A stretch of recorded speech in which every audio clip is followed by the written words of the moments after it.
Oh my God, então a gente pensou de deixar as câmeras abertas para quem estiver falando, e quem estiver escutando pode manter as câmeras fechadas, microfones fechados, só para não interferir a comunicação, né? Porque a gente está falando para todo mundo conseguir ouvir bem. O nosso papo hoje é um papo assim informal. Eu vou trazer algumas perguntas disparadoras para que as pessoas convidadas possam falar sobre elas. E aí, gente, se for despertando algum interesse, alguma dúvida em vocês, se vocês tiverem desejo de fazer alguma pergunta, vocês podem mandar pelo chat. E na medida que for possível, eu leio essa pergunta e trago para que Antônia, Carla, Marco, Ariadne consigam responder também.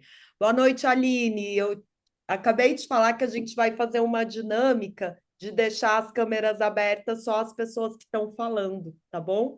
Então, você pode fechar a sua câmera, por favor, Tá bem. e o microfone também, tá bom, gente? Obrigada pela presença de todo mundo que está aqui hoje. É, E aí eu vou começar falando um pouco sobre a nossa conversa de hoje, né? A nossa conversa traz esse tema aí, que é a palhaçaria como corpo político e reconstrução identitária. E eu vou começar apresentando as pessoas convidadas da noite de hoje. Espera aí só um pouquinho. Joana, você começou a gravar já? Comecei a gravar já, Ótimo. que a mulher falou em inglês. Quando fala mulher em inglês é o.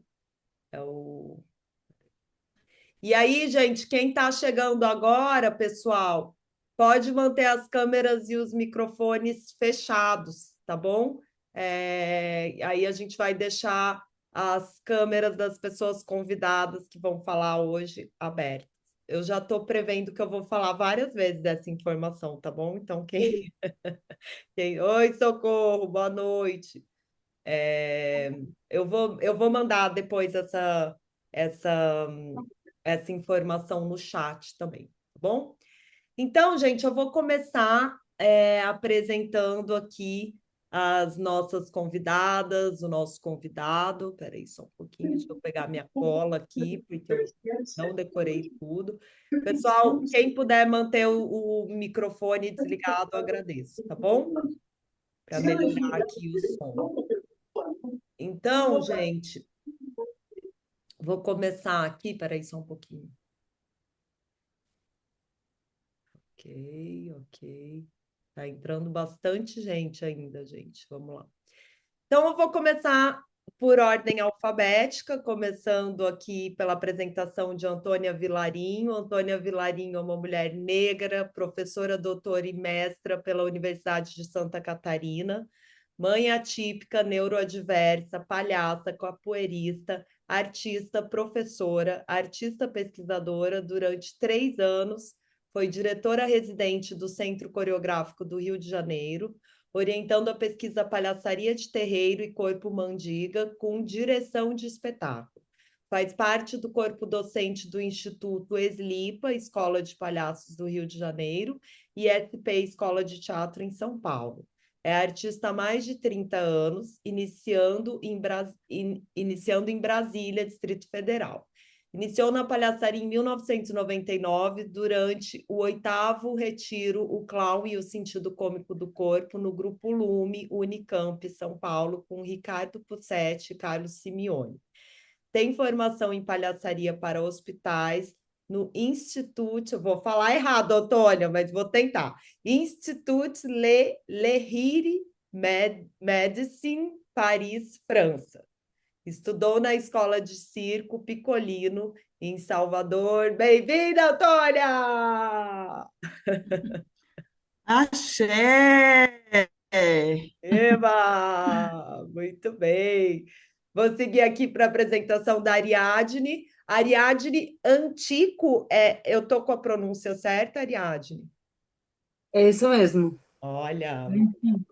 Ariadne Antico é produtora cultural, palhaça, bufa, atriz, performer e dona dos melhores movimentos involuntários e de um jeito de andar único, charmoso, não retilíneo e fora do eixo.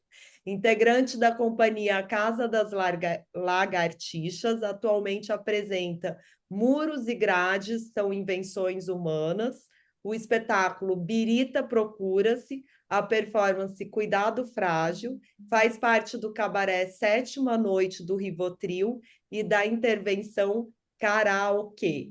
Bem-vinda, Ariadne! Eba! Obrigada. Muito bom. Vamos lá, vamos agora seguir para a nossa convidada Carla Conká. A Carla é incentivadora de sonhos, filha, mãe, atriz, palhaça, professora, dramaturga e diretora, com recorte de gênero na palhaçaria feita por mulheres. Cofundadora e integrante desde 1991 do primeiro grupo de mulheres palhaças do Brasil, as Marias da Graça, no Rio de Janeiro. Idealizou e organiza, junto com o grupo, o primeiro Festival de Mulheres Palhaças do Brasil, esse monte de mulher palhaça, Festival Internacional de Comicidade Feminina. Bem-vinda, Carla!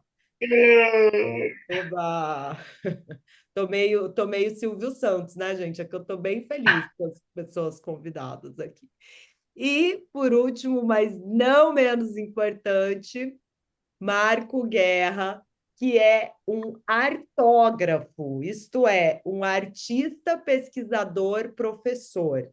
Suas linhas de pesquisa são o teatro, a palhaçaria, a literatura e os jogos do mundo. Marco Guerra é fundador e coordenador do Ponto de Cultura Estação Aprendizarte. Bem-vindo, Marco! Eba! Pessoal, quem está aqui que não é uma pessoa convidada a falar, por favor, pode tirar o vídeo e o microfone, tá bom? Para a gente deixar aqui só as pessoas que vão falar com o vídeo. Ok, muito bem, gente. Então vamos começar aqui o nosso papo.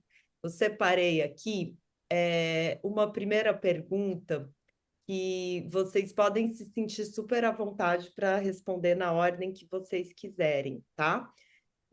A primeira pergunta que eu separei é como que vocês definem a palhaçaria como um corpo político, né? Ou seja, de que forma vocês acham que o riso e a comicidade desafiam, de alguma forma, as estruturas de poder?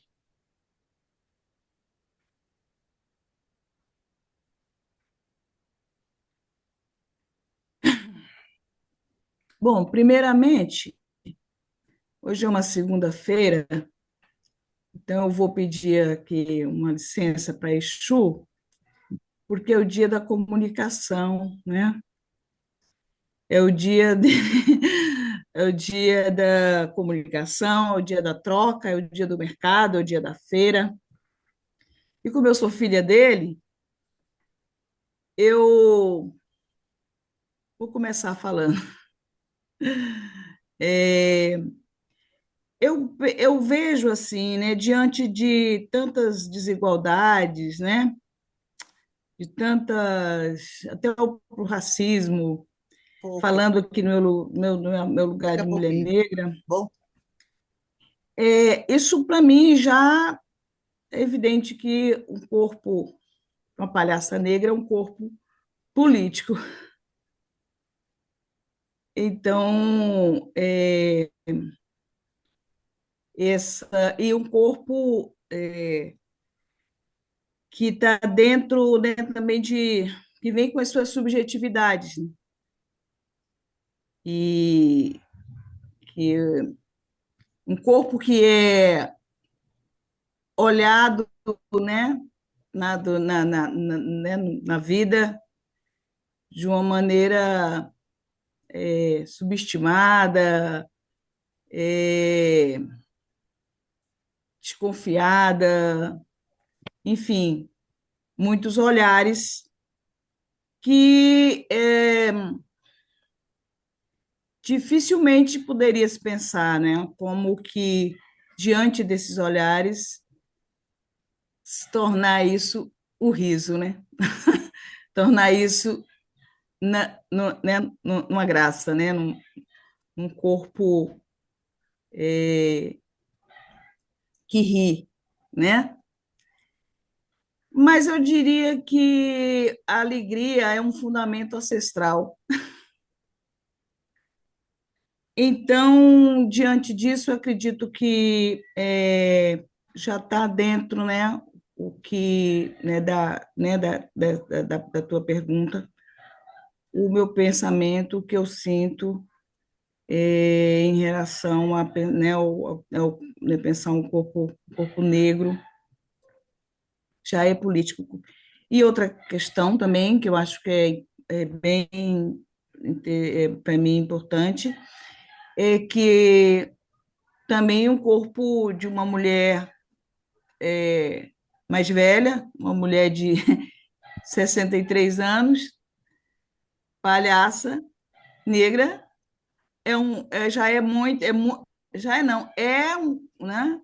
É um corpo político, um corpo que tem muito a dizer, é um corpo que já diz muito, né? Então, é um pouco sobre isso. Posso falar mais, né, no decorrer da conversa, mas queria, né, já... Ah, sim, mas eu separei aqui um textinho aqui para eu ler, que é um livro que eu estou lendo da Bell Hooks, que chama Irmãs do Inhame, que eu acho que esse livro tem muito a ver com o que você traz aí no corpo político e, enfim, esse tema. Mas é um textinho muito pequeno, que eu tenho falado muito no meu trabalho, nas minhas oficinas, eu tenho falado muito que tudo isso é um pretexto para falar de amor. Porque né, pelo menos para mim ainda é uma descoberta, né? O amor, como chega ao amor, não, né? E a palhaçaria a gente fala de afeto, né, de amor. E aí daí eu pensei, eu vou ler esse eu vou trazer um textinho desse livro para ler aqui para vocês, que eu estou gostando muito, gosto muito de ler a Bell Hooks. E é de um capítulo que fala Vivendo para Amar. O amor cura. Nós nos recuperamos no ato e na arte de amar. Aqui uma passagem, ela diz, né, que aqui é uma passagem de que gosto muito, que toca o meu espírito, que é do Evangelho segundo João, que diz: quem não ama permanece na morte. E é sobre isso. A gente que vive na ponta da faca, né, da navalha, a gente vive do viver e do morrer e do viver. Porque né, é sobre isso para mim também a palhaçaria, onde me toca. É isso. Falarei mais daqui a pouco. Eu falo mais que a mulher da cobra. Muito bem, Eu obrigada. vou tomar o gancho, tomar o gancho da Antônia, porque eu penso a mesma coisa sobre o corpo com deficiência em cena, né? É um corpo que não está em cena, então, por estar em cena já é um corpo político. Quando a gente decide colocar esse corpo em cena, é inevitável começar a pensar na cultura DEF, que aí abre um universo de outras coisas políticas que a gente leva para a cena. E aí, dentro disso tudo, a acessibilidade, enfim. E é dessa forma que eu acho que também a gente provoca o poder público né, as estruturas de poder. Assim, eu me vejo quebrando os tijolinhos, sabe? Para que a gente consiga estar cada vez mais ocupando espaços e fazendo arte para mais pessoas, né? Porque a arte, né, demora ainda para ser democrática, independente de onde ela aconteça. Mas, enfim, seguimos a nossa conversa. Muito, eu vou a gente vai pegando os ganchos, né? Eu vou começar me autodescrevendo. Eu sou uma mulher branca, eu estou de óculos preto, estou com meu cabelo preso, estou com um batom e um vestido listrado, preto com branco. Então, eu acho assim, o corpo nunca é neutro, né? Ele vem carregado de história, ele vem carregado de desafios, ele vem carregado... E eu acho que isso já é, né, político. E assim como eu tenho esse recorte de gênero forte, né, dentro da palhaçaria, eu acho que esse lugar do corpo, né, do corpo que ri, da mulher que ri. Então, acho que essa é sempre a minha história, né? Assim, de colocar as mulheres nessa inclusão do riso. Tem uma frase que eu falo muito, que é aquela: uma mulher que gargalha libera a garganta de muitas mulheres. Essa frase eu falo muito e eu acho que isso é um corpo político. Eu acho que ver uma mulher gargalhando, né, dentro de um contexto, né, na nossa sociedade, eu acho que é um corpo, é uma forma política de ação, né? Porque o nosso riso está sempre representado de uma maneira ou pelas princesas, né, que vão rir, ou pelas bruxas e mulheres de cabaré, que são aquelas que vão gargalhar, né? Bruxas antes ou depois de fazer uma maldade e as mulheres de cabaré a serviço de um homem. Então esse corpo ele está sempre a serviço de alguma coisa, ou daquelas mulheres que são recatadas do lar e que não podem rir, né? Quem nunca já ouviu muitas vezes a fala: tá rindo de quê? Para de rir, está querendo dar para ele. Isso está manifestando um corpo político. Então, a mulher que ri, né? Se você for mãe, ainda piora essa situação. Se for uma mulher mãe num bar, com um copo de cerveja na mão, você desce 10 ranks aí, né? Então, para mim, esse é o meu objeto de estudo, né? Esse corpo, de que essas mulheres estão rindo, e muitas vezes esses corpos, eles são riso, né? Motivo de riso. E eu acho que a gente já está alcançando novas maneiras de se fazer esse riso, esse humor com nossas dramaturgias, nossas denúncias através do riso, né? Enfim, o meu grupo é um ponto de cultura também, né? Nessa descrição foi tão... Eu tentei ser, assim, né, falar bem simplificado, mas meu grupo também é um ponto de cultura e a gente dá aula de palhaçaria para mulheres vítimas de violência doméstica. Então, esse corpo totalmente machucado, né? Visivelmente machucado. Às vezes aparecem mulheres queimadas, e a gente já sabe o que aconteceu quando ela vai fazer um exercício, quando ela vai falar alguma coisa, já sabe o que esse corpo aconteceu. Então, essa mulher, né, com esse corpo machucado, rindo, eu vejo isso como um corpo político forte, atuante. Mas é isso que a Antônia falou, a gente pode conversar, estender mais um pouquinho, né, depois. Enfim, obrigada.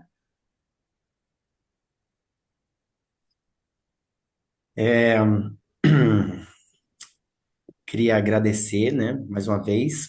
Queria agradecer as colegas que estão juntas aí, a Carla, a Ariadne, a Antônia e a Joana, né, essa querida, me convidou para essa roda com umas mulheres tão fortes assim, né? E como a Carla disse que ela também tem um ponto de cultura, né?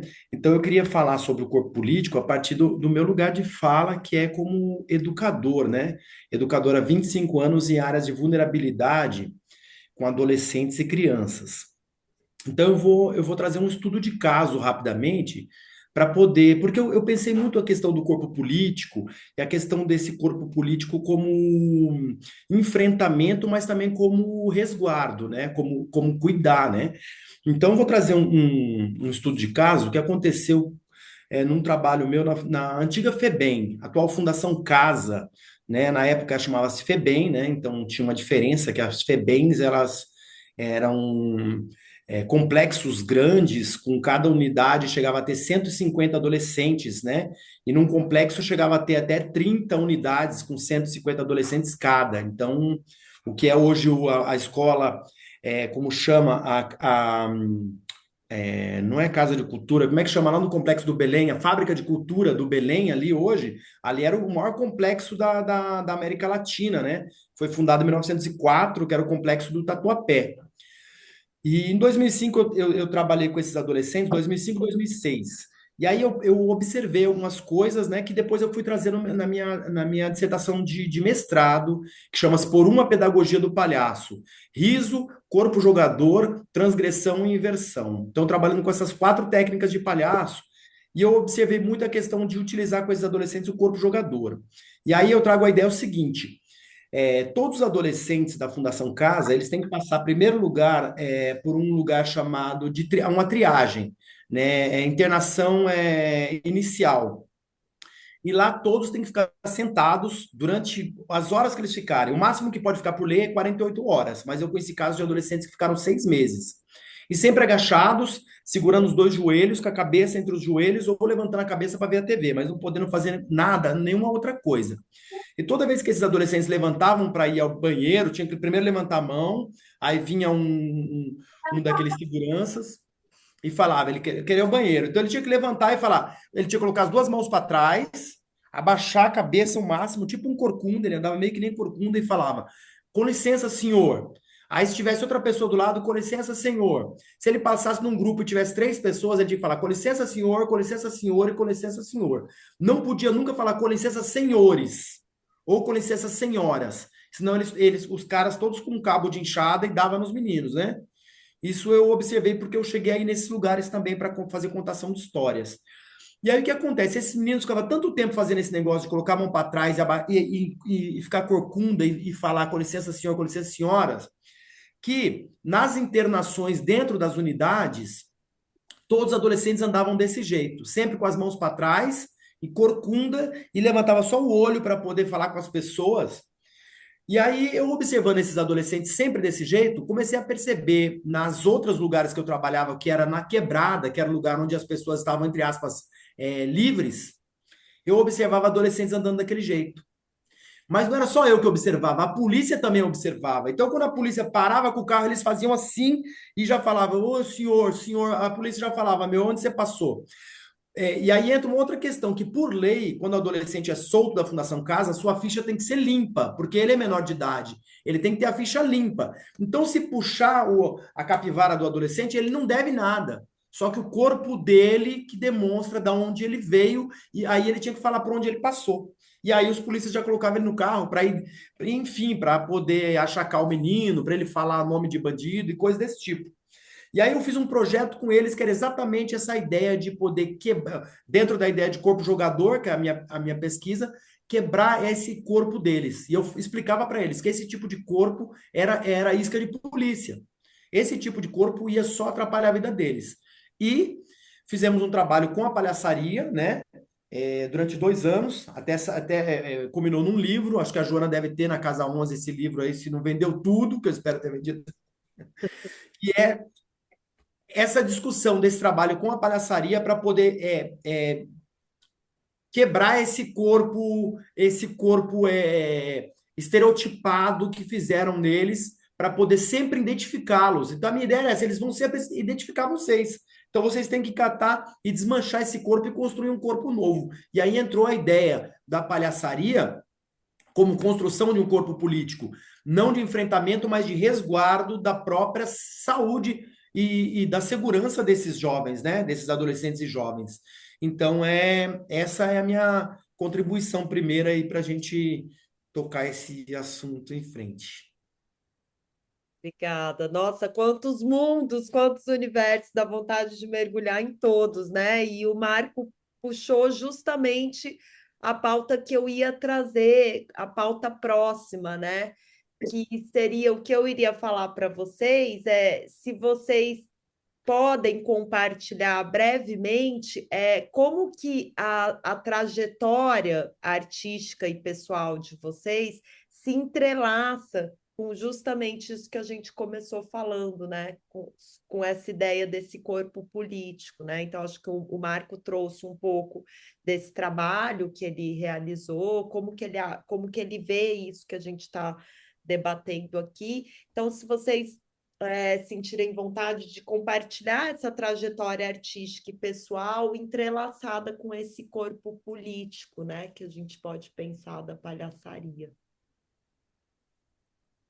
Joana, você falando isso me lembra que a primeira frase que as Marias da Graça ouviram em 1991 assim, quando a gente falou, né, nós somos palhaços, e tal, a primeira frase que a gente ouviu de um palhaço homem foi: por que vocês não tiram esses narizes? Vocês são tão bonitinhas. 1991. Para mim, essa frase, ela já diz tudo, né? Mulheres de narizes entrando dentro de um lugar urbano, né? A gente começou a sair nas ruas, enfim, a querer aparecer, né? Sair da invisibilidade. E a gente ouve essa frase. Então, assim, se a gente pega essa frase e acredita nela, acabava ali as Marias da Graça. Uma frase que poderia terminar com um grupo. Mas a gente resolveu não ouvir e seguir. Então, acho que isso, e assim foi todas as dificuldades da gente que nós encontramos, né, ao longo desses anos todos, todas as frases que a gente ouvia muito, mas mulher não pode ser palhaça, mulher não é engraçada, mulher, não existe mulher palhaça. Isso tudo a gente ouviu. Né? Apesar de hoje em dia muitas pessoas falarem, mas não, mas existe palhaço, já existia palhaço, já existia palhaço. Essas palhaças que hoje falam que já existiam, na minha época estavam muito escondidas, porque as frases que a gente ouvia eram essas. Então, assim, quando entra a gente, nós éramos 7 mulheres, então era muita força, né? 2 grávidas. Então não era qualquer coisa, está falando de 1991, palhaças, 7 e grávidas, 2, né? Então, olha esse corpo, como ele entra dentro desse mundo urbano, né? Nesse lugar. Então, acho que a minha vida, assim, historicamente, né? Hoje em dia eu falo muito, uma mulher de nariz, né? Uma mulher de, para mim, eu brinco que o nariz é uma desarmonização facial. Enquanto está todo mundo tentando se harmonizar, uma mulher de nariz, ela está indo totalmente contra essa harmonização e esse rosto desarmonizado, sabe? Eu costumo brincar muito falando sobre o nosso nariz vermelho, né? Enfim, é isso.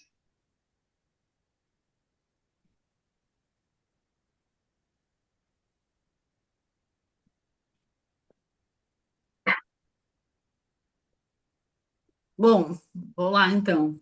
Eu acho não, tem dois momentos, né? Um momento que é a palhaçaria transforma o meu olhar sobre a minha deficiência. Então eu começo a conseguir me divertir com isso, e isso me atrai muito para palhaçaria. E num contraponto, vem muito o lance de que para ser uma boa palhaça eu tinha que ter alguma outra habilidade circense. E aí era uma coisa que eu tentava e tentava. E é isso, gente. Tipo, é outro corpo. E aí até você se dar conta de que teu corpo não tem o mesmo tempo cômico dos outros corpos, que isso é cobrado, mas que, tipo, aí é um tempo para você entender isso. O bom é que tudo isso vira material de trabalho e a gente cria espetáculo, e a gente cria cena, então é isso aí.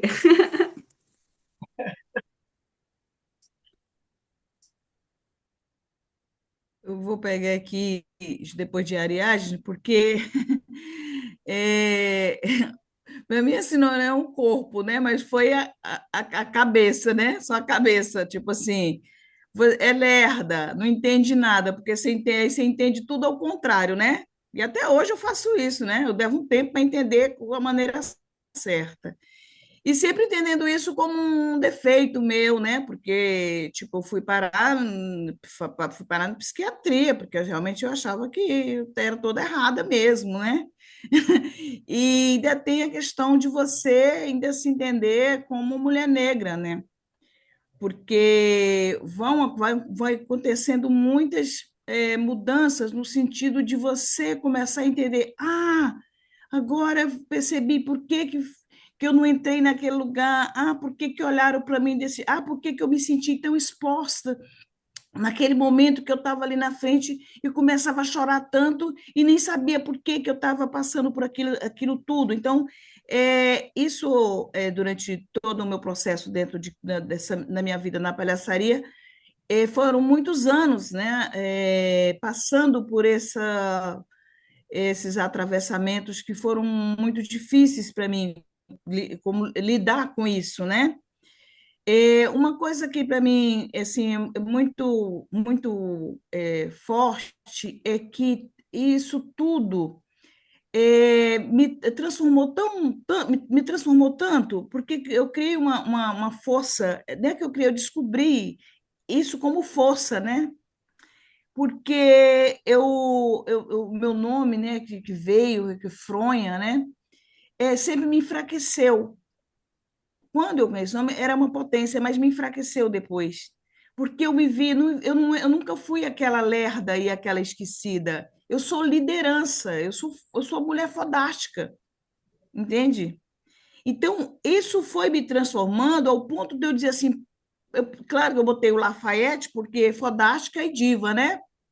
O Lafayette acho que é francês, é uma homenagem para minha mãe. Minha mãe não é francesa, minha mãe sempre gostou de cantar e ela gostava muito da música da Nubia Lafayette, que chama Lama, que é uma sofrência antiga, né? E, e eu botei esse Lafayette para fortalecer, potencializar a fronha, percebe? Porque quando eu me vi mulher negra, com essa força que eu tenho, gente, eu escrevi isso na minha dissertação de mestrado. Eu fiz uma conversa entre a Antônia e a Fronha, porque uma dizendo para a outra assim, mas você é tonta, você é lerda, você sabe, e a outra dizendo, mas é você, ou eu é você ou sou eu? Percebe que é a tonta, que é a lerda, que é a esquecida, que é a voada, sabe? Que é a que dispersa, né? Então, todos esses processos, até lidar com a questão neuroadversa, é força para mim. Você vê como é potente a coisa da palhaçaria, né? Porque isso tudo foi se transformando em potência, em força, né? E dentro até da pensar comicidade. Temas, porque eu trago, meus temas são o quê? Meus temas são macumbísticos, são capoeirísticos, são cultura popular, são tradições, manifestações populares, entende? Então, isso tudo é uma força muito grande, porque a gente quase não fala, a gente está falando atualmente, tem falado bastante, mas capoeira, né? Cacuriá, falar das manifestações populares do Nordeste, isso nunca foi uma potência elevada dentro da palhaçaria, até porque a gente conhece nossa palhaçaria muito vindo da Europa. Então, isso tudo potencializou muito para hoje, né, pensar a palhaçaria com essa potência, com essa força. As comicidades negras, a palhaçaria preta, né, o riso negro, e isso ser uma potência para nós, palhaças negras, né, e palhaços. É isso. É tanta coisa para falar, né? Que aí a gente mistura tudo, vai tentando fazer vai alinhando assim, porque é muita coisa, minha gente. É muito, né? Complexo, é coisa demais. É muito.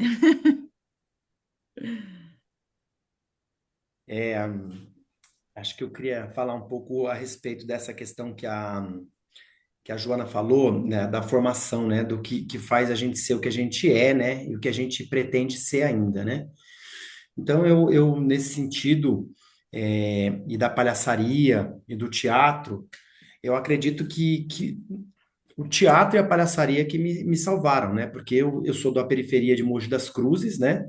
Que é uma região da metropolitana de São Paulo, na região leste, então fica muito perto de São Paulo, tipo 50 quilômetros. Temos um trem que liga Mogi a São Paulo, mas Mogi parece uma cidade provinciana, né? A Joana conheceu Mogi, parece uma cidadezinha no interior que durante muito tempo serviu como dormitório, né, da capital, né? E existe uma teoria que eu tenho junto com os amigos meus, que é o seguinte: existe o efeito galáxia, né? Porque se a cidade de São Paulo é a maior cidade do Brasil, ela tem um efeito com todas as cidades que estão ao entorno dela, não consegue ter luz, porque a luz dessas cidades é puxada pela capital. Então nós acabamos não tendo acho que eu travei, né? Travou, mas não a Ah, sua voz, só o seu rosto. então tá, então vou continuar falando aqui. Então, é o que acontece, acaba não tendo vida cultural nessas cidades do entorno. Então você pega não só para o lado da região leste, que você vai pegar várias cidades, né? Só da região que eu moro, que chama região do Alto Tietê, são 10 cidades, né? Mogi das Cruzes, Suzano, Guaianazes, Ferraz de Vasconcelos, Itaquaquecetuba, Arujá, Santa Isabel. Mogi é a maior cidade de todas elas. Não, perdão, a maior cidade é Guarulhos, que agora também pertence à região do Alto Tietê. Guarulhos é a cidade, talvez, a maior cidade depois de São Paulo, porém não tem vida cultural também. Quem é de Guarulhos sabe. Guarulhos é 90% periferia, quebrada, não tem teatro, não tem espaço cultural, não tem. Então, eu fui criado num lugar assim, né? Então, eu conheci o teatro quando eu estava no primeira série, mas vi de um grupo de teatro que era da quinta. Um grupo que se formou na escola, mas sem ter professor de teatro. Fizeram uma peça, montaram a pecinha. E eu me apaixonei por aquilo. Eu falei, nossa, eu queria fazer isso aí na minha vida, né? Mas acabei que esqueci, era na primeira série, esqueci disso. E queria também trazer meu lugar de fala, porque eu sou pedagogo. Minha formação, graduação é pedagogia, né? Meu mestrado também é educação, meu doutorado também é na área da educação e psicologia da educação, né? Então eu queria dizer que eu sou uma pessoa que sofreu uma coisa que a gente estuda muito na pedagogia, que é o fracasso escolar. Fracasso escolar é quando a escola tenta te expulsar, né? Você não está dando certo para a escola tenta te tirar, a escola tenta de várias maneiras, né? Desmerecendo a gente, nos colocando num lugar Aí entra a questão do corpo político, né? Porque eu vou, ó, fui e voltei. É, por uma questão que quem vai falar muito disso é um sociólogo chamado Pierre Bourdieu, que a professora observa a sua classe e ela já faz uma taxonomia, que ela olha que a criança que tiver com barro no pé é porque mora na quebrada, pode dar um cascudo, pode dar um tapa, a mãe não vai vir, o pai não vai vir. Então eu sofri muito esse tipo de coisa e acabou que eu abandonei a escola todos os meus amigos da minha idade abandonaram a escola, assim, sem ter terminado o Fundamental 2. Então, sem eu terminar o Fundamental 2, eu abandonei a escola. E acho que eu estava no oitavo ano, não consegui nunca sair do oitavo ano. Acho que eu fiz umas 5 vezes o oitavo ano.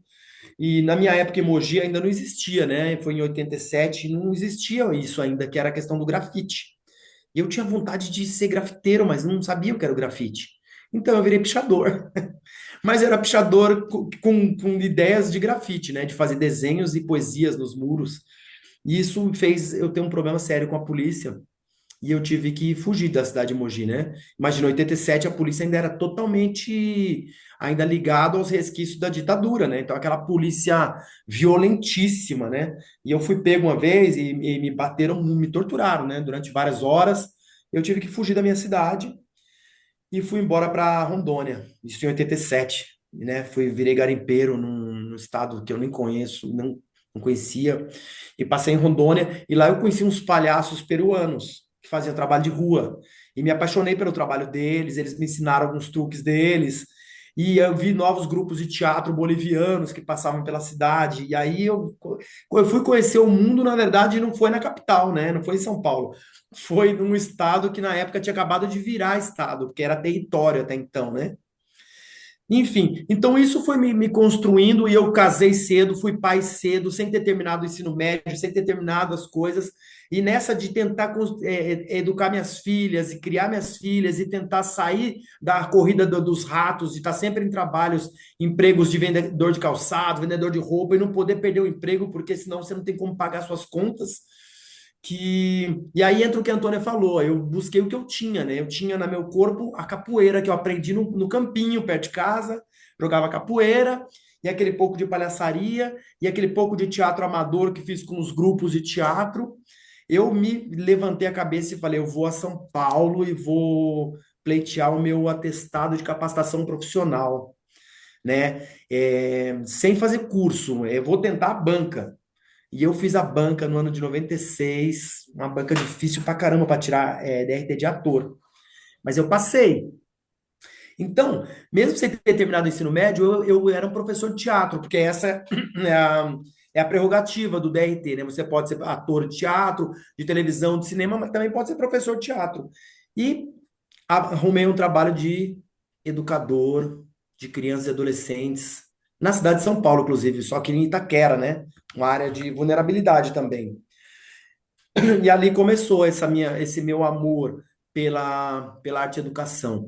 Então, eu sou um artista muito mais da sala de aula do que do palco, né? Até hoje eu tenho meu mesmo, eu tenho um espetáculo meu, né? Então não vivi com grupos de teatro, grupos nas suas salas. Eu vivi sempre com os meus alunos. Então com eles e com elas a gente montou peças e espetáculos todos os anos, né? Então eu queria deixar aqui registrado para vocês. E isso que me levou depois para a academia. Então eu consegui lá na frente quebrar a estatística e me formar em pedagogia, porque era a única coisa que eu via na minha frente depois que eu estava já há 8 anos na arte e educação.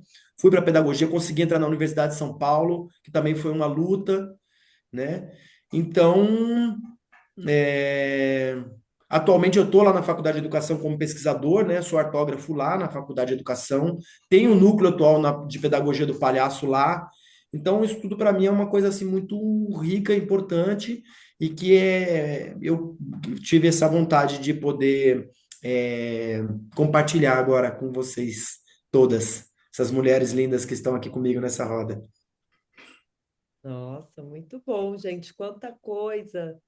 É, Tem uma pergunta que eu adoro fazer para as pessoas, que não estava aqui no meu script, mas vocês trazem toda uma bagagem pessoal que ela tira a palhaçaria para dançar, e essa dança, né, a subjetividade e a palhaçaria caminham juntas. E aí, queria fazer uma pergunta para vocês. Às vezes, a gente aprende palhaçaria, a gente pode aprender a palhaçaria de diversas formas, né?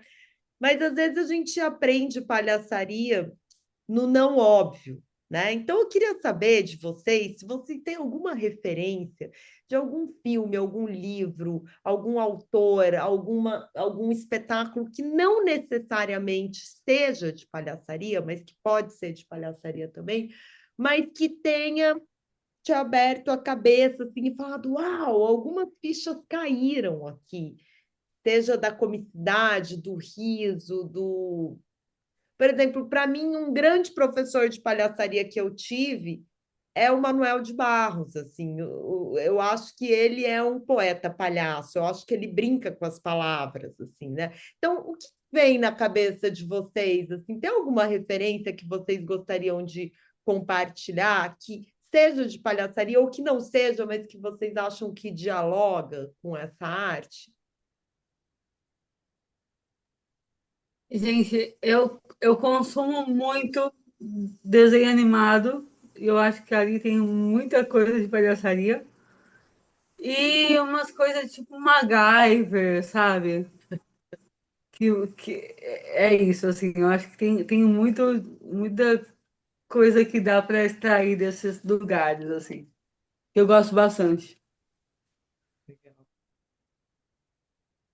E eu tive muitos filmes, assim, assistia muitos filmes, Sessão da Tarde, né? E Lucille Ball, enfim, muitos desenhos também. E eu tinha minha avó. A minha avó era uma mulher muito engraçada.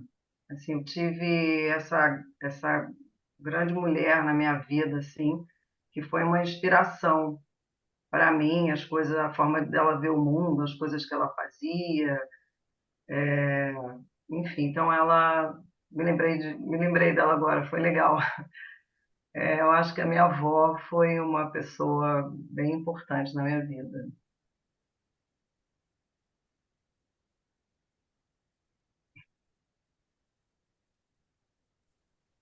Uma Thalita Fechado, né? Passa mil coisas na minha cabeça, né? Passa o antes, o depois, né? O antes que eu falo é, antes, né? Quando chegou para a gente, né? Aqui no Brasil a palhaçaria é, vinda da Europa, esses começos, passou muita coisa assim. Mas o depois, né? Falando do depois, é isso. Vem muito a minha família, né? Porque a minha família é aquela família nordestina que, mesmo a gente tendo ido para Brasília, né? Mas continuou durante a vida inteira assim, minha avó fazendo cuscuz, sabe? Tipo, vários instrumentos lá na minha tia, é, todo mundo tocando, brigando, gritando. E isso, e tipo assim, e eu, a alegria da família, sempre aquela, sabe, não entendia quase nada também, então eu chegava sempre alegre, né? Podia estar tudo acontecendo. Então, isso, acho que são as maiores referências que eu tenho, né? Assim, de. Claro que depois eu assisti também muita novela, sabe? Até eu cheguei a assistir, nem que seja tão antiga, né? Mas eu assisti novela no rádio, né? Então, acho que foi isso que eu me apaixonei também, a coisa pela arte, né? O meu avô, minha família toda toca, o povo dança, toca, é uma coisa de festa. E meu espetáculo chama Mulher Festa, né? E eu falo assim, eu não chamo ninguém para o velório, eu só chamo o pessoal para a festa. Então, eu sou aquela pessoa mesmo que eu gosto de celebrar, sabe? E tudo isso eu acho que vem dessas memórias, assim, né? Uma memória também que eu tenho, assim, é que até a Carla falou da avó, né? A gente sempre, né, traz sempre, a avó está muito presente sempre, né, nas nossas histórias, né? Então, minha avó é aquela que contava história para eu dormir, né? Eu fui criada por vó, eu sou dengosa mesmo, sabe? Então, minha avó me dengava muito, e isso eu acho que também foi o que me levou muito também assim para esse lugar da palhaçaria, sabe? Contar essas histórias da varinha de condão, que dentro do fundo do mar tinha uma cidade de vidro, que tinha uma princesa, né? Então eu venho desse universo, sim, né? Nunca fui do universo da Disney, graças a Deus. Eu tinha que falar uma coisa, eu vou provocar. Então é isso. E você, Marco? Ó, eu tenho duas histórias, na verdade, porque a primeira é quando eu virei palhaço, né? Porque eu era formado em ator, né? Minha formação foi no teatro, então quando eu fui trabalhar com adolescentes e crianças, eu tinha acabado de sair da escola do Antunes Filho.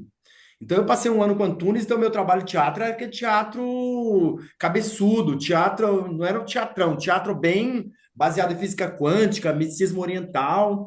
E eu fui dar aula para adolescentes e crianças em Itaquera e eram 4 grupos de crianças, 4 grupos de adolescentes, de segunda a sexta, das 8 às 5 da tarde, e de 3 em 3 meses tinha que apresentar o resultado com esses 8 grupos. Isso para mim foi tão dispendioso que em 2 meses eu estava doente, muito mal, eu não sabia o que fazer da minha vida. Mas eu não podia sair do emprego, porque era meu primeiro emprego com carteira CLT, carteira registrada, vale transporte, vale refeição e convênio médico. E eu era pai de 2 meninas, né? Crianças.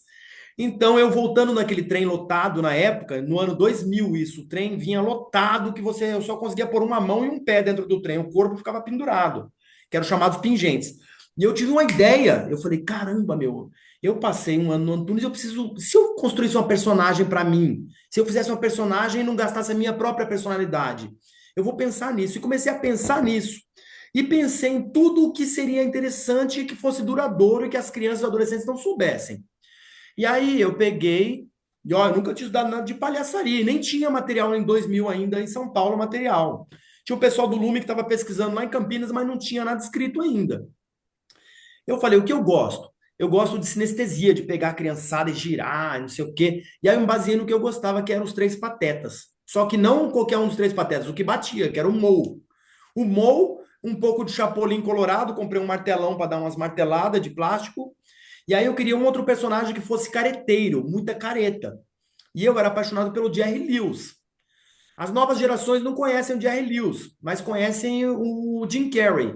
Então saibam que Jerry Lewis foi o mestre do Jim Carrey. Jim Carrey não é tanto quanto Jerry Lewis, era mais careteiro ainda. E por último, eu queria uma coisa mais pantomímico, mais ligado à melancolia, que eu gosto de rir e chorar, né? E aí eu trouxe o Carlitos, né? O personagem do Charlie Chaplin. E misturei isso tudo e fiz um personagem e fui dar aula. Quando a cada 3 meses mudava os grupos, assim que mudou um grupo, que chegou o grupo novo, eu joguei minha personagem. E aí eu peguei uma coisa que o Bourdieu chama que é você pensar no campo social. O que tem nesse campo social? Qual ethos que vigora lá? E nessa época, 2000, era hip hop. O hip hop pegava forte. Então eu coloquei uma roupa de hip hop, uma camiseta muito grande, uma calça bem larga, um tênis bem com os cadarções coloridos e fui.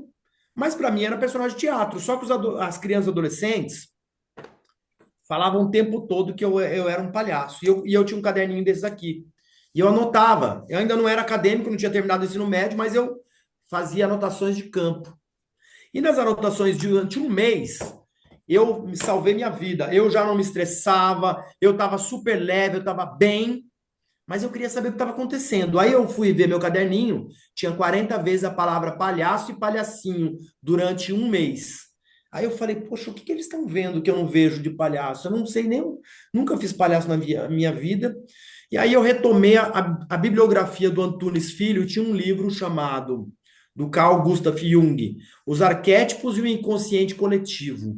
E lá eu entendi que eles viam um arquétipo por trás da minha performance, que eu não tinha mais. Porque eu não sabia que os Três Patetas eram palhaços, eu não sabia que o Jerry Lewis era palhaço. Porque palhaço, na minha concepção de leigo, era exatamente o nariz vermelho, o sapato grande, a roupa larga, e não tinha aquilo. Aqueles caras, para mim, não eram palhaços, e eu também não era. Só que eu percebi que elas viam em mim um arquétipo por trás, uma aura de um palhaço. E aí eu comecei a pesquisar mais isso, pesquisar a fundo, e nesse mesmo ano de 2000 eu desenvolvi o que é hoje chama Pedagogia do Palhaço, que esse ano está fazendo 25 anos. E a partir de então eu comecei a estudar muito, muito, muito palhaçaria. E agora eu queria contar a história do que é para mim, o que me toca no riso, como homem, pardo, cis, e molecote que andava na rua. Para mim, aqueles caras de roda de rua, vendendo banha do peixe-boi da Amazônia, banha do peixe elétrico, o chamado Homem da Cobra, com um fio enrolado no microfone, igual do Silvio Santos, assim, que fazia as pessoas comprarem as coisas dele para ele mostrar como é que ele pulava naquela roda cheia de faca. Então, na minha pesquisa pessoal de palhaço, aqueles caras, para mim, são os grandes palhaços, que eu chamo de o teatro do cotidiano, né? Eles, para mim, são os grandes mestres, porque, na verdade, eu nunca estudei com nenhum grande mestre. Depois, em 2001, eu consegui uma fita que um amigo meu tinha feito aula com um cara que eu nem conhecia, chamado Gabriel Guimardi. Gabriel Guimardi tinha dado para ele duas fitas. Uma era de um festival de Monte Carlo, um festival de palhaço, todo mundo deve ter pego essa fita, que era uma coleção de cenas de palhaço. Lá tinha vários palhaços famosos, né? E a outra fita era uma peça chamada Money Comic do trio de Barcelona El Tricicle. E aí que eu comecei a estudar com coisas de materiais é, verdadeiros, né? É isso. Bom, Joana, oi, Joana, Carla. eu tive um link agora aqui na minha cabeça que eu vou ter que aprofundar. Essa sua pergunta me levou para um lugar assim muito de uma lembrança muito que eu nunca tinha feito esse link. E como eu trouxe a minha avó, né? Se você me permite falar sobre isso assim Claro. rapidamente, eu sou de família preta, né? Minha família toda, por parte de mãe, é preta, enfim. E nós temos um terreiro de Umbanda. Então, eu nasci num terreiro de Umbanda. Eu fui cambona de Preto Velho, criança, enfim, é a minha. Só que eu estudei em colégio de freira. E agora, gente, agora me fez um link, que são polaridades completamente diferentes. Então, eu estudava de segunda a sexta no colégio freira, indo à missa, aquelas coisas todas que a gente tem que fazer, e final de semana eu ia para o terreiro. Então você imagina a comicidade que eu já deveria estar vivendo ali, né? Só isso já é uma coisa que já daria uma cena, né? Uma pessoa que fica de segunda a sexta, civil, e final de semana vai para Macumba, né? Vai, como diz a Antônia, vai para festa, porque o que é né? Um terreiro é isso, é uma festa, é alegria, é música, e eu vou aprofundar isso depois, tá? Agora, porque me veio isso da minha vida, esse recorte, entendeu? De segunda a sexta, civil, e final de semana, palhaça, né? Alegria vindo. Que interessante, eu nunca tinha feito esse link assim. Te agradeço. Agora eu vou aprofundar. Ai, que bom, gente. E eu Nossa! acho assim que, assim como eu acredito que muita gente aqui dessa sala adoraria ouvir mais sobre as pesquisas de vocês, ver mais, ler mais. Então, eu gostaria se vocês pudessem agora falar um pouco aonde que as pessoas encontram, se vocês têm algum texto, ou algum vídeo, ou algum espetáculo, ou algum artigo, ou algum livro, alguma coisa assim, para que vocês possam dar uma dica aqui para o pessoal conhecer mais o trabalho de vocês, para quem não conhece, né? Porque eu estou vendo aqui pelos comentários que muita gente está muito interessada em tudo que vocês estão falando. Então, se vocês puderem compartilhar. Se quiser falar, eu anoto aqui no chat o nome, que aí as pessoas podem, enfim, acompanhar e saber mais do trabalho de vocês também. Bom, eu pesquiso a palhaçaria de terreiro, né, o corpo mandinga. Essa pesquisa ela já vem de anos, né, dando aula, né? Eu comecei na palhaçaria, eu queria aprender palhaçaria, então eu comecei aprendendo e ensinando, né? Ensinando e aprendendo, né? E essa pesquisa, ela atualmente eu tenho viajado o Brasil inteiro, levando essa metodologia que eu desenvolvi, né, para no doutorado, pensando palhaçarias que tivesse, que viessem com outras palhaçarias, vamos dizer assim, porque eu estudei muito a palhaçaria que veio da escola do Lecoq, que veio da Europa, como todos nós, acho que a gente passou por esses processos todos, né, desde quando começou os processos de palhaçaria no Brasil. Mas eu, como mulher negra, eu me vi muito não pertencente, me senti muito, durante muito tempo é, buscando me sentir vendo em outro lugar, né? É como se eu quisesse vestir uma roupa e essa roupa não me cabia, porque eu queria dançar, eu queria cantar, como diz o Zeca Ligieri, batucar, cantar, tocar, né? E aí eu digo mandingar, né? Eu sou uma mulher do movimento, eu sou uma mulher da macumba, eu sou uma mulher da capoeira, eu sou mulher da cultura popular, eu venho lá do Terecô, do Maranhão, do Piauí. Então eu sempre quis trazer isso para o meu trabalho. E foi pensando nessa metodologia, né, desenvolvendo pedagogias na prática ali, e aí eu escrevi a minha prática no doutorado. Agora estou para lançar meu livro, A Palhaçaria de Terreiro. As pessoas podem me encontrar também muito no meu Instagram, porque ali tem vários artigos que eu escrevi. Falo, agora, recentemente, tem um livro de comicidades pretas que tem um artigo que eu falo da máscara, né? E até procurei, que você não estava com ele aqui agora, esse livro que tem muitos colegas negros falando aí dos seus processos, né? Nas comicidades negras. O primeiro artigo é o meu. E né, lá no meu Instagram tem vários artigos, e o meu espetáculo, A Mulher Festa, porque eu tenho pensado muito, refletido isso desde sempre, né? Pensando palhaçaria, não só nesse lugar de pensar assim, o palhaço com ou o nariz vermelho, ou o nariz, né? Mas que tivesse, porque no meu trabalho sempre tudo esteve tudo junto, porque dentro do terreiro, né, numa casa das festas, é tudo junto, é tudo misturado, no sentido que tem música, dança. Então, a gente pensar, descolonizar os pensamentos mesmo dentro desses processos aí de pensar palhaçaria. Essa é a minha proposta mesmo, assim. Dizer assim, olha, é música, é dança, é um trabalho de performatividade, porque eu vejo teatralidades assim dentro de tudo, na dança, no cacuriá. E veio meu espetáculo A Mulher Festa, onde tem vários personagens. Eu começo com o malandro, eu sou capoeirista da Capoeira Angola, e começo com o seu Zé Pilintra ali, fazendo toda a malandragem, abrindo o meu terreiro, e dizendo que esse terreiro, ele, ele vai para todo lugar, eu abro esse terreiro, na rua, na terra, em todo quanto né? Eu abro esse terreiro.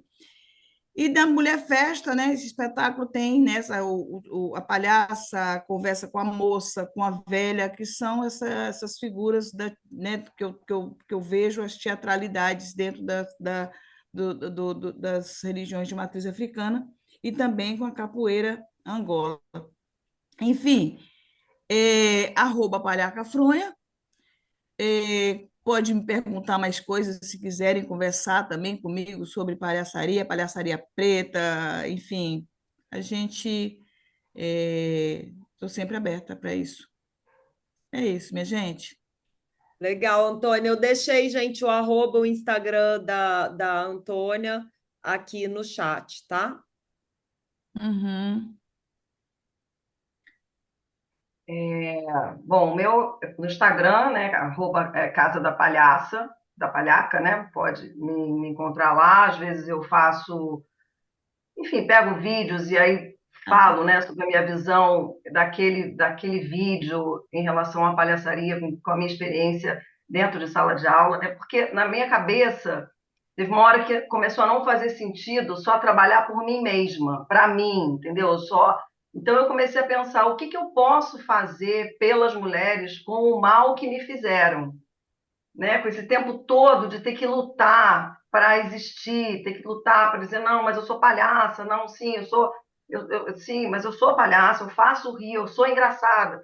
Então a minha história é essa, a minha história é fortalecer as mulheres. Quando eu falo incentivadora de sonhos, é isso. Para mim, eu incentivo mulheres a fazerem os seus espetáculos, incentivo mulheres a fazerem as suas produções. Então, é, eu não tenho nem a conta de quantos espetáculos eu já dirigi e quantos números já dirigi. Acho que só em Garibaldi, sei lá, são mais de 40, não sei. Já criei 3 cabarés de palhaças no Sul.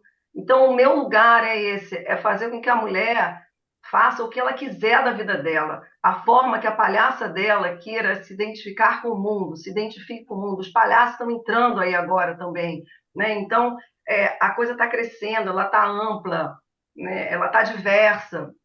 Então, a minha função é essa. Eu não tenho livro, até tenho amigas palhaças que falam, está na hora de você escrever seu livro, está na hora. Eu falo, não tenho tempo, eu não sei fazer isso.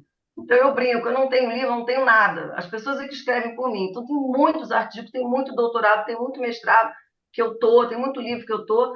Eu mesmo nunca escrevi nada. Assim, eu falo muito. Tá na hora. Todo mundo fala assim, tá na hora, tá na hora, tá na hora. Vai dar certo, gente, vai dar certo. Uma hora vai sair, é porque eu sou muito desorganizada mentalmente. Então, eu digo que o meu livro são os espetáculos que eu dirijo, são os argumentos que eu crio para as mulheres, sabe? São esses espetáculos que estão aí, que vão parar nos direitos humanos, que, né, mexem em tanta coisa, mexem em tanto vespeiro. A gente mexe em muita coisa, né? Nós mulheres, assim. E eu sou uma apaixonada pelo que eu faço, eu sou uma apaixonada pelas mulheres palhaças, e apaixonada. Assim, eu fico até emocionada de falar, porque é a minha vida, a minha dedicação é isso, assim, né? Então, para a gente que está nessa luta há tanto tempo, né? Eu e a Antônia, a gente está aí, ó. Né? A Antônia foi na primeira edição desse Monte de Mulher Palhaça, em 2005. Você vê, é muita história, muita estrada, né? A gente vai vendo nossa evolução, a gente vai vendo como a gente era lá e agora como é que a gente está aqui, o que a gente já fez, o que a gente está mexendo. Eu sou uma emocionada, eu digo para meu brinco, né?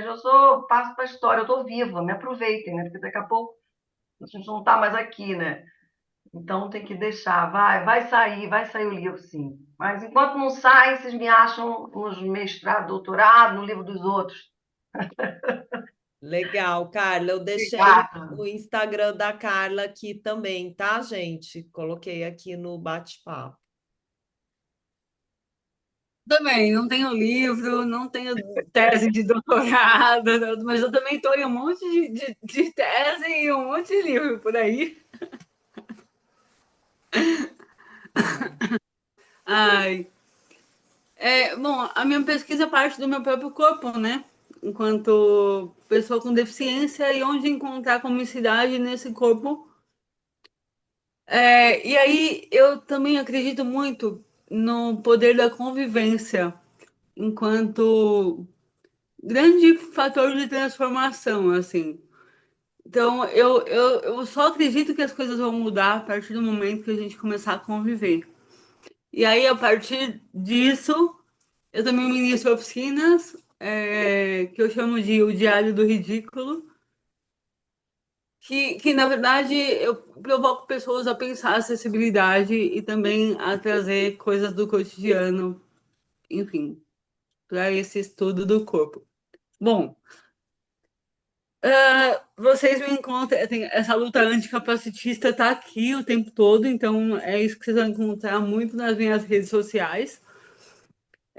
Vocês me encontram no Instagram da companhia, a Casa das Lagartixas, e no meu Instagram, Ariadne_Dida. E estamos aí para estrear um espetáculo em agosto. Então vem aí, 16 e 17 de agosto, no Sesc Paulista, de tudo um pouco. Eba, É isso. Obrigada. muito bom. Voltei aqui destravado de novo. Trava, depois destrava. Que legal, Ariadne, eu quero lá te ver, hein? Quero muito poder ver todas vocês. Eu já fui agora no Instagram, já estou seguindo as três, né? E, e no Instagram eu tenho dois, né? Um é o Marco Guerra mesmo, e o outro é, é o Ponto de Cultura, é @Estacal Aprendizarte, né? Eu também coloquei aí para a galera o link que é gratuito da minha dissertação de mestrado, que chama-se Por uma Pedagogia do Palhaço, Riso, Corpo Jogador, Transgressão e Inversão. E também o link, né, de teses da USP, da minha tese de doutorado, que chama-se O Arquétipo da Sombra, a Arte e a Educação de Crianças e Adolescentes em Áreas de Vulnerabilidade, Introdução a uma Vida Não Violenta. E também tem um canal no YouTube, o canal tá bem bacana, tem bastante coisa lá das coisas que eu faço. Eu tô agora trabalhando com. Acabei de fazer uma websérie com adolescentes pelo edital da Paulo Gustavo. Estou fazendo uma websérie que chama-se Sara Adolescência, né? Que é uma websérie com. São 9 episódios, cada episódio tem um tema diferente, começa pelo conceito de adolescência, aí passa por violência, família, políticas públicas, projeto de vida, vários sabores. E aí os adolescentes vão falando sobre isso, né? As meninas, os meninos, enfim.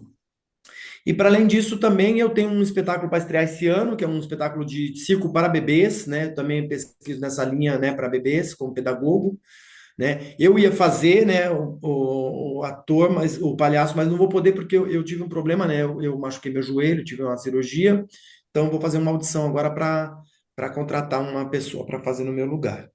E tem um espetáculo meu que chama o Circo de Brinquedos do Palhaço Melancólico, né? Que é um palhaço para fazer um pouco rir, mas chorar um pouquinho também. Todo mundo que assiste chora um pouco.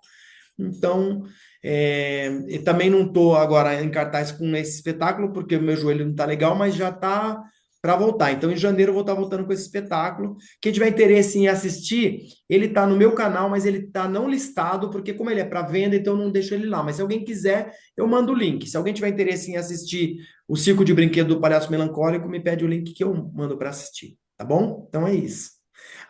O canal é Estação Aprendizarte, no YouTube. Estação Aprendizarte. Vão lá, se inscrevam no meu canal, eu vou adorar. Lá tem bastante material de palhaçaria, tem bastante cena de palhaço, tem palhaço de hospital, tem bastante coisa lá para quem pesquisa palhaçaria.